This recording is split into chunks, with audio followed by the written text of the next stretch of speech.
Good morning, good afternoon, good evening, depending where in the world you are at the moment. Welcome to 30-minute series promoting unity in diversity. Today, broadcasting from Bangkok, Thailand. Our guest, number 75, is Nitipat Ong Pholchai, of course, from Thailand. How are you, Nitipat? I'm good, thank you. I'm very glad that you invited me to this program. Yeah. And I'm very happy that you accepted our invitation to talk about your life, about your actual situation, and your journey on the future. Because at the moment we are trying to visualize what the future is bringing to us. So, who is Nitipat Ong Pholchai? Uh, yeah, that's a very good question. so I see myself as an educator, and I have a lot of interest in moving and the body, and I have kind of double life of teaching physics, which is all about thinking, about the thinking process and understanding the world, and at the same time I love sharing my dance practice with people, and my dance practice is about like knowing the body, or asking questions from the body, and diving into the body as a process or site of knowledge, of understanding, connecting with the world. And with my dance practice is also about connection, about how people relate to each other. And I've been doing this mainly for myself in the past, like as a self-care, as a way to feel and feel healthy. And then over time, I started to realize that people can really use this for themselves, and like holding a dance class is also a way for people to come together. It has a social aspect, and this experience of dance also for me feedback into how I facilitate my physics class, and making the space inclusive, and that they can contribute themselves to learning together. Yeah, so that's how I define myself as an educator, as someone who like to learn about himself, and share my curiosity.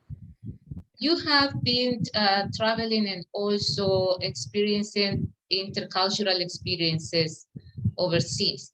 What can you tell us about that, and how you have overcome difficulties or added positive thinking into the situations?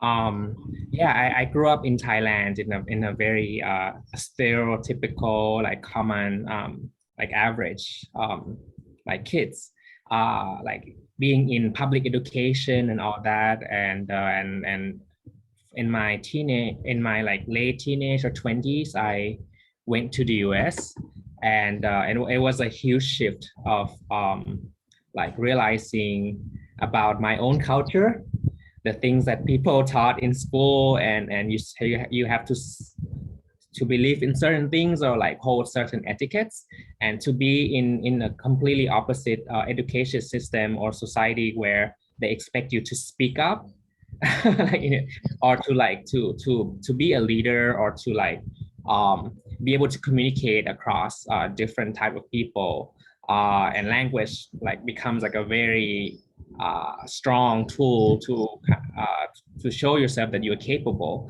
It gives me this like very contrasting perspective of like seeing the world, and it really opens up my world to perceive and accept the differences of people and different culture. And when I moved back like 7 years ago to Thailand, and of course like reverse culture shock, because I was there for 10 years, and and of course I need to find my way to belong to the place I am in. And it doesn't mean like belonging doesn't mean I I have to change or I have to suppress myself, but having this international experience kind of give me perspective, so I can look at things in different ways and make sense of the world. And for me, it was super helpful and necessary.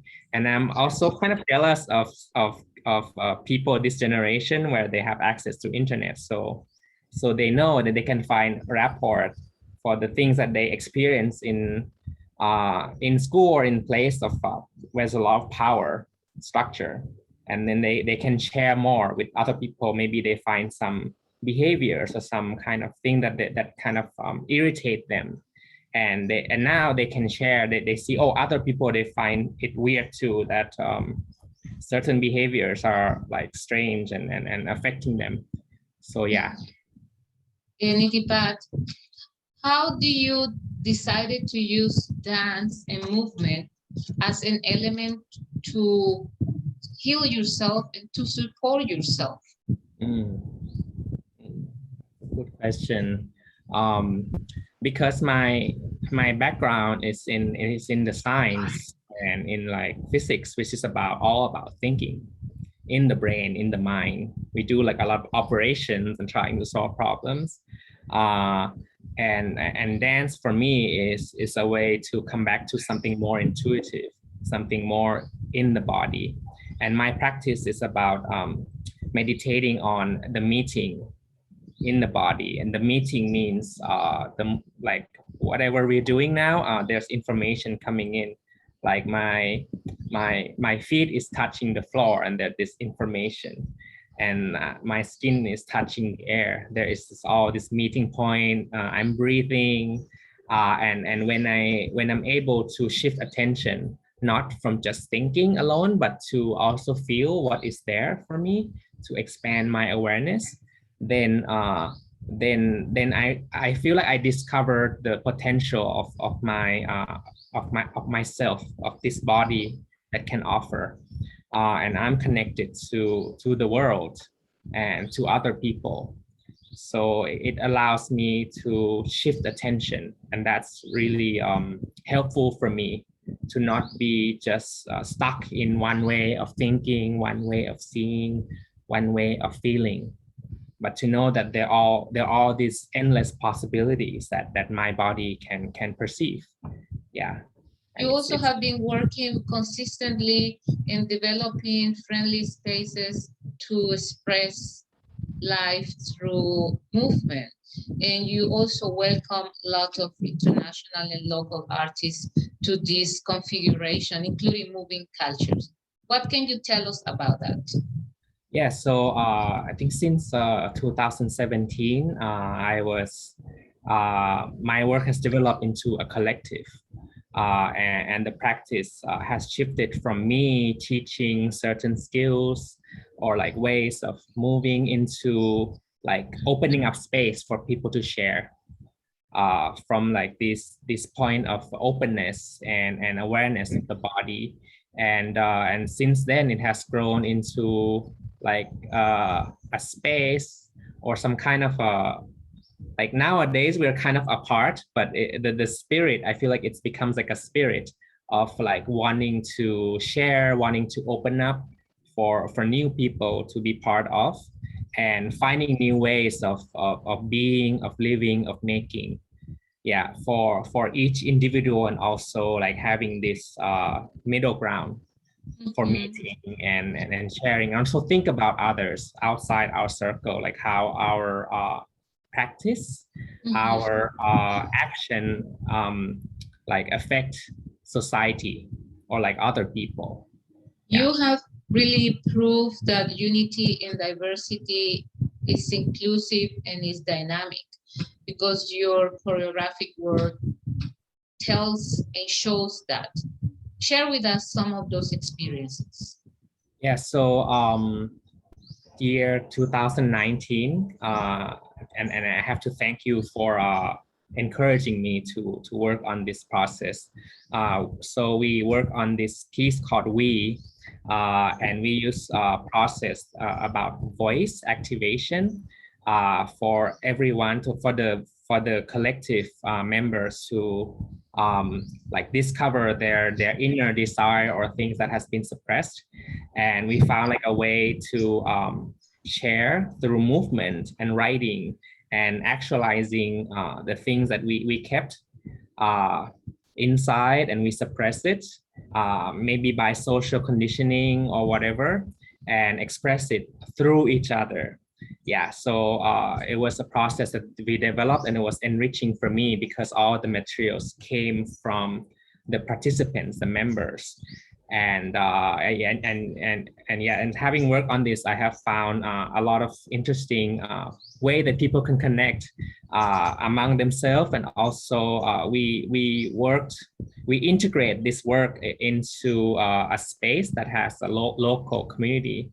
It was at a festival at Nang Leung community where the architects, the urban architects, they collect a lot of materials or beliefs or faith or wishes from the local, and that text has been also incorporated through our through writing and transmitting practice. Yeah, and it was the year that I started like studying about shamanic practice and liminal practice of how we can connect through the space between us, through the space.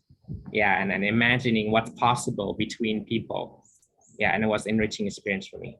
I think your background as a physicist also brings out all that movement in a more mathematical or intuitive way. Let's talk about your project, Water. So the water project was interesting. There was one year where people in my group kind of separated. We kind of they have families and all that. So I was kind of on my own, and I started to develop this practice in the water, which is about becoming water, about letting the water teach us how to move. And it goes back to this sensation of being a baby in the womb, in a lot of ways. And instead of like trying to use water as a transport, so usually we swim and we get from place to place, but we start to become aware of the environments, and then a lot of relaxation, of course, and possibilities of using the body with lower gravity arise. And then so I developed that practice on myself for almost a year, and I invite people to come in my practice once in a while through Facebook. I just type, okay, I'm practicing today, who wants to join? And the practice developed for a year, and then a year later, out of the blue, some more people join and they want to make something of it. So we start to make this video that like share this practice, these ideas. And we had this also that time awareness of the environmental issues of plastics that goes in nature. So that also become our creative inspiration for the work. And we did this video work, and we have posted on Vimeo. And since then also there's this application of the work for relaxing and for connecting under the water as well, that we have kind of grown. Yeah, and the past year, the past 3 years, I've been working with a blind dancer. And he taught me a lot of things about perception, about like the other sensation beyond visual, because the way we make art, or the way I used to make art, focus so much on what I see or the visual of things. And working with him has taught me like a different way, other ways of perceiving. Yeah, and collaboration is a key word for you. Yeah, my work has so much to do with collaboration. I would be nothing without people whom I collaborate with.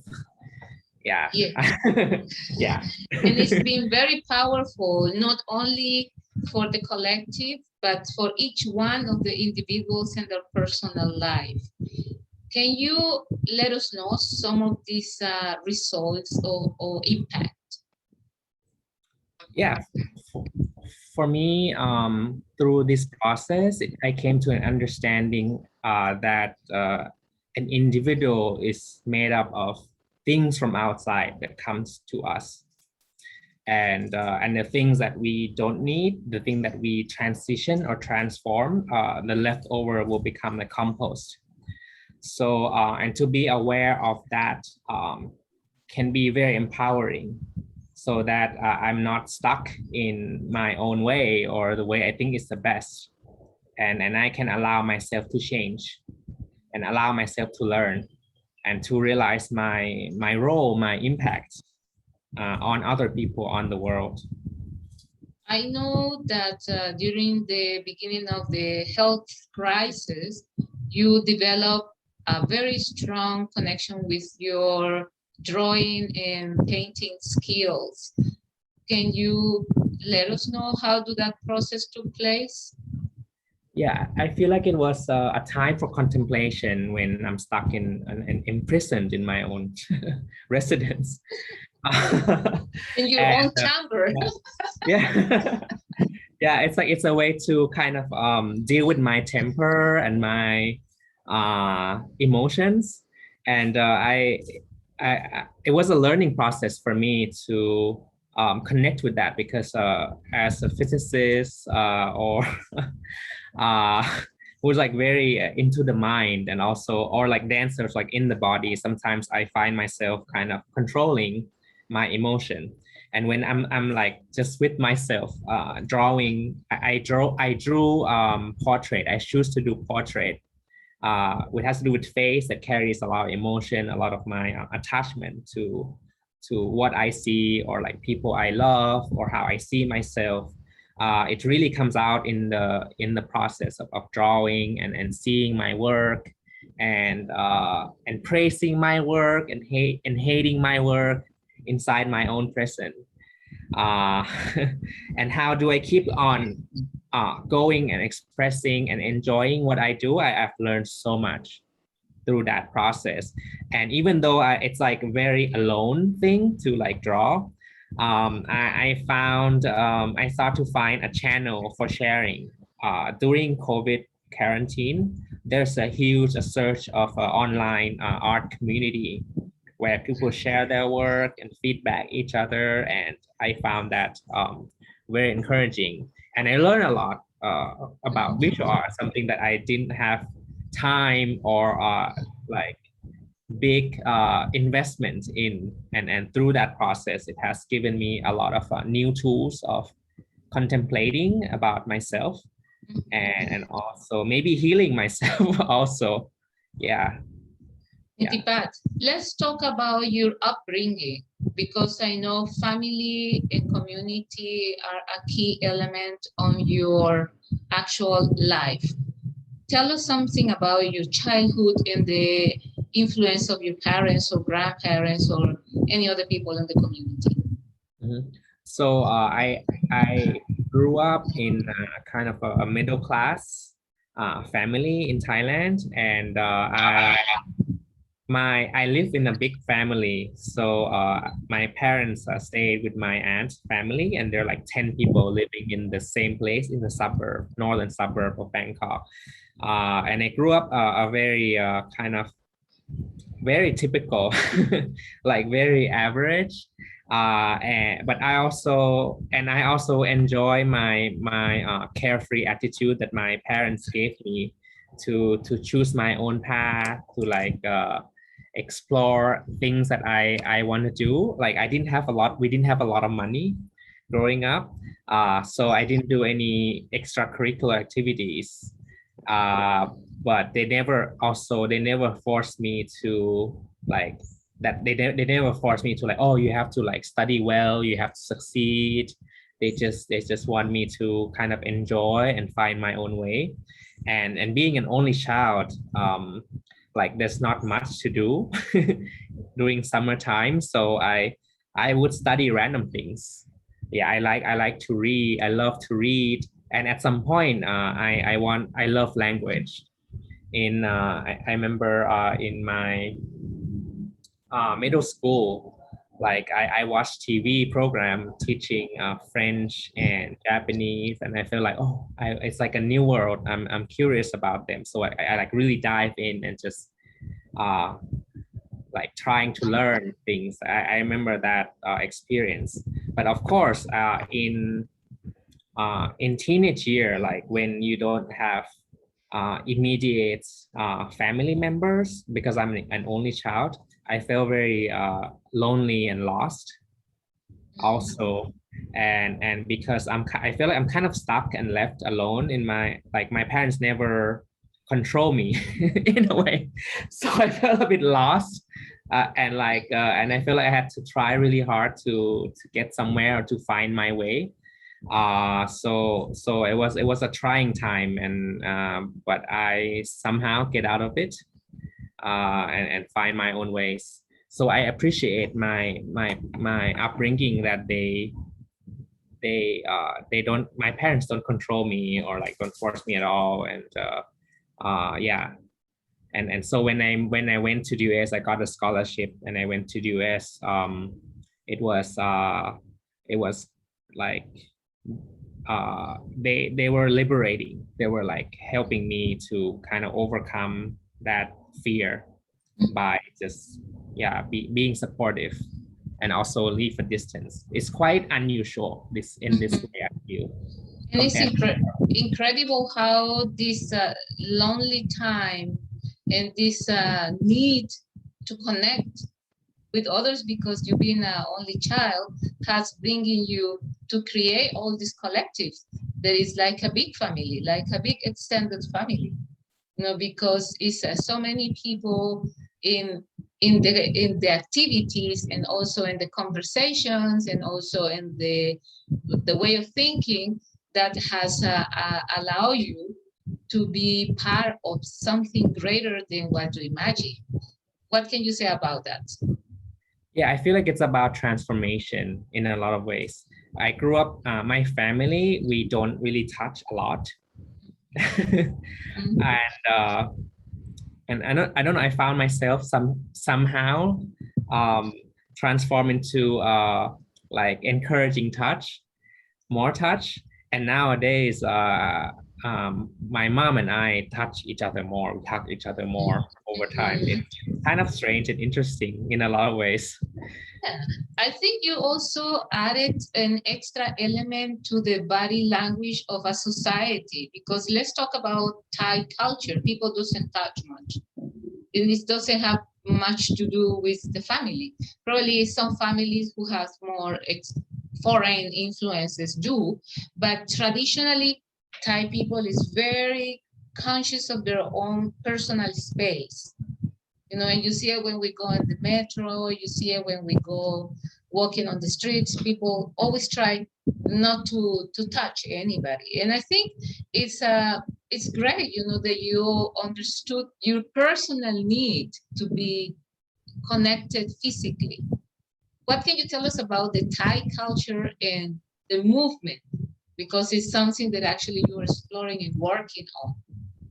Yeah, I realized in Thai culture there's a lot of like tacit communication happening through how people hold their body in space.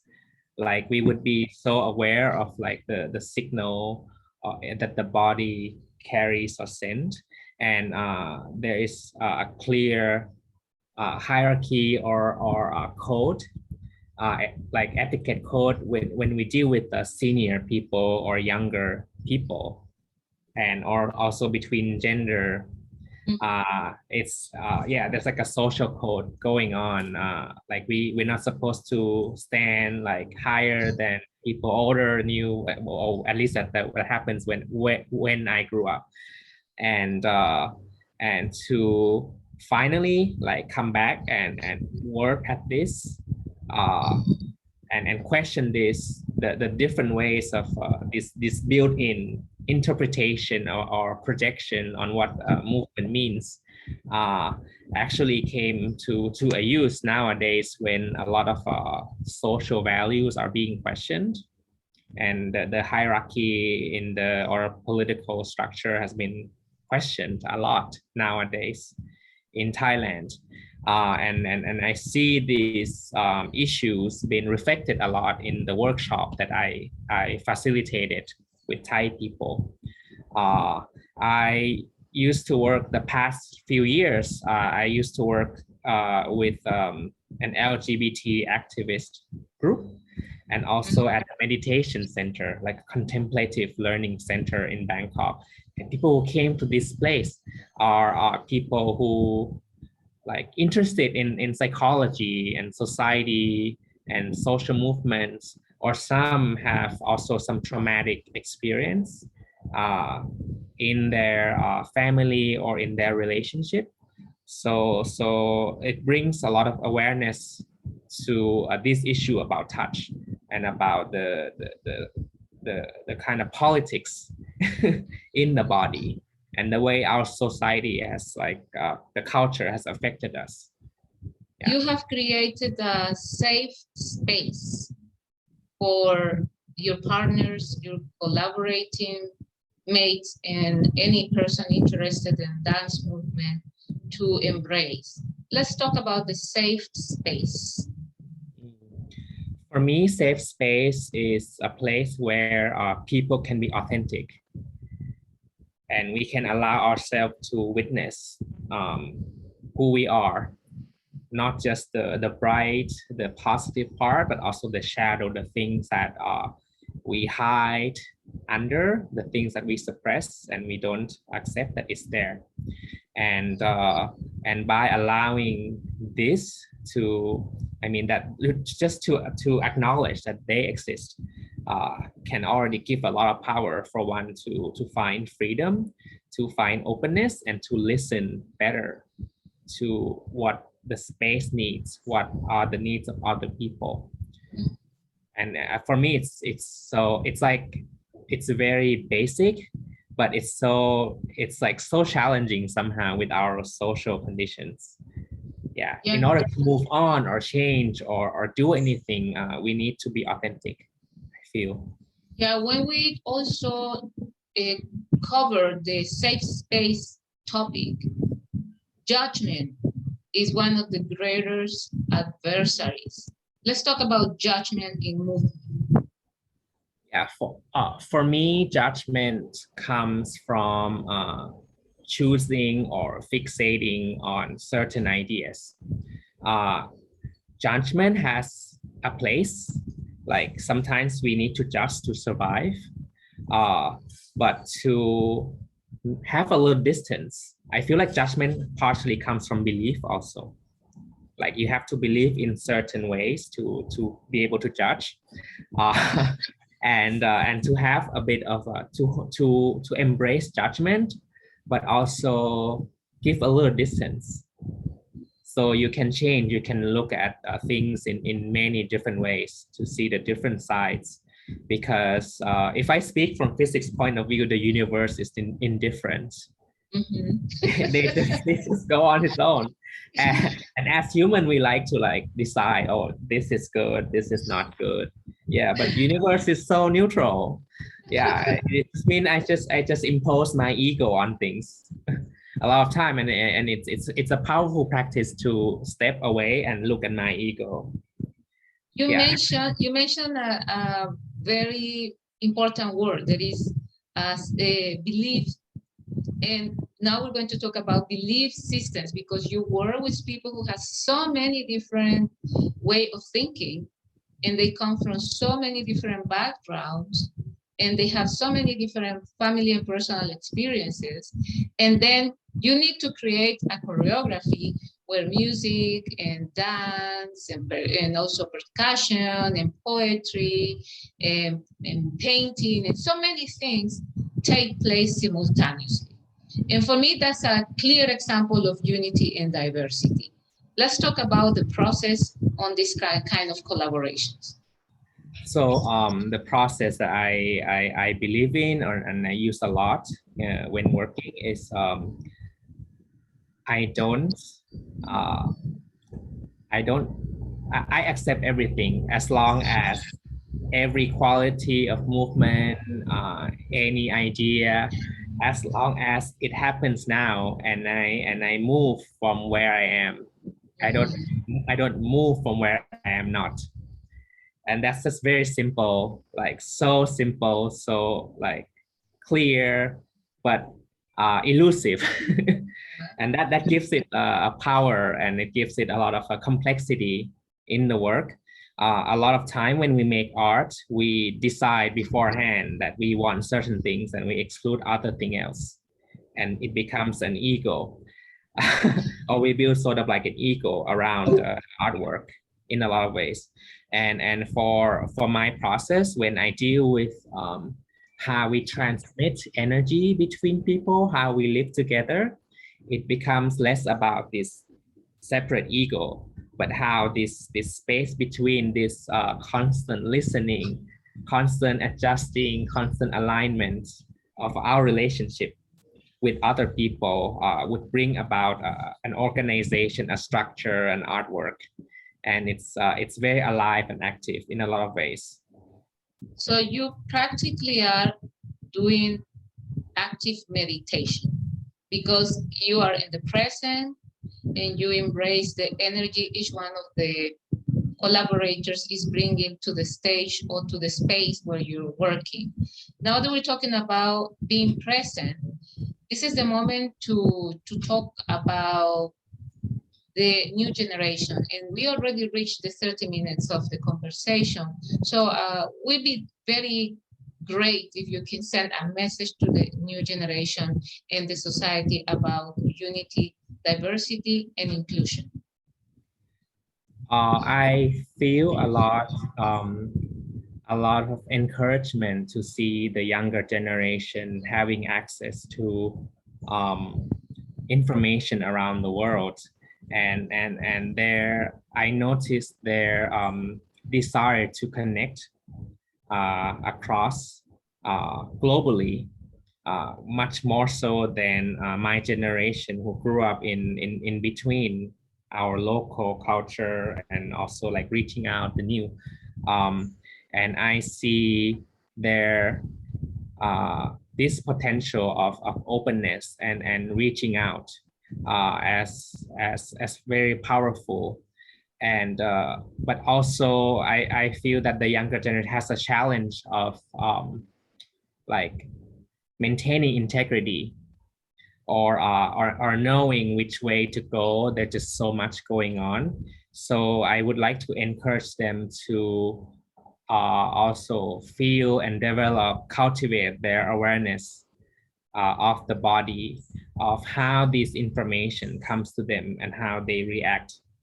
And I hope that can help them to talk and communicate with each other in a more in a non-violent and peaceful and collaborative way.